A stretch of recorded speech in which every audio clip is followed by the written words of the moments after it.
Det så være bluser jeg med.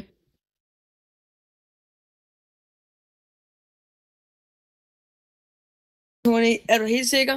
Der er ingen grund til at sidde og lyve, jeg er lige på start. Jeg sidder og opdager Teamspeak, det er derfor, jeg har mutet mig selv. Der er ingen grund til at sidde og lyve. Ja, det er rigtigt. Jeg har været nede i det rum. Det er rigtigt. Det kan jeg godt sige. Ja, og så lever jeg, fordi jeg kommer til at join den. Der er ingen grund til at sidde og lyve, fordi hvis du lyver, så får du ban. Der er ikke du skal ikke lyve. Altså, jeg er ligeglad, hvad du siger. Så så skulle du altså ikke lyve over for andre staffs, og for folk demoted. Jeg var sød mod dig her tidligere, sagde alt muligt, du var staff.